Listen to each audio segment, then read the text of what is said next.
మిథున రాశి.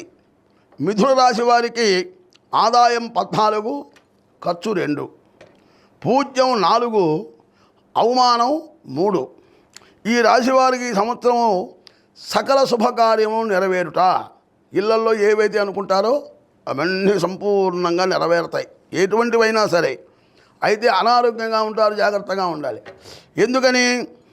విశేషమైన ధనం ఏది చేస్తామంటే ధనం వచ్చేస్తూ ఉంటుంది. ఇది మనకు నష్టం వస్తుందేమో అనుకున్నది కూడా లాభం కలుగుతుంది. అందువల్ల ఆ డబ్బును చూసుకొని వాళ్ళు అనారోగ్యం వచ్చేస్తుంది. ఏం చేయాలి? ఈ డబ్బంతా ఎక్కడ పెట్టాలి, ఎక్కడ దాచిపెట్టాలి, నిద్ర పట్టకుండా ఇబ్బంది పడుతూ ఉంటారు ఈ రాశి వాళ్ళు. ఆ డబ్బు అంత డబ్బు వస్తుంది వాళ్ళకి. వాళ్ళు ఏం చేయాలి? అప్పుడు ఇన్కమ్ ట్యాక్స్ వాళ్ళకి చెప్పాలి, అయ్యా రండి ఇంత డబ్బు వచ్చేసింది తీసుకోండి అంటే సగం డబ్బు వాళ్ళు ఎత్తుకెళ్ళిపోతారు. అప్పుడు నిద్ర పడుతుంది. గుర్తుపెట్టుకోండి, ఈ వృషభ రాశి మిథున రాశి వాళ్ళు మాత్రం ఇన్కమ్ ట్యాక్స్ వారికి చెప్పండి. ఖచ్చితంగా మీకు అనారోగ్యం పోయి ఆనందంగా ఉంటారు.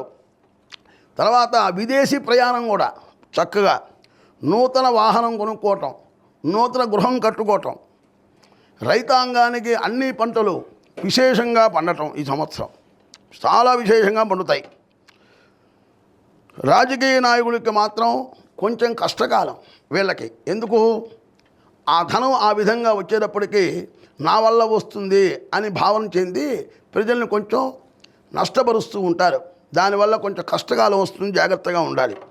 వ్యాపారస్తులకి అన్ని వ్యాపారాలు విశేషమైన లాభం. ఉద్యోగస్తులకు మాత్రం కొంచెం ఇబ్బందులు. ఎందుకు?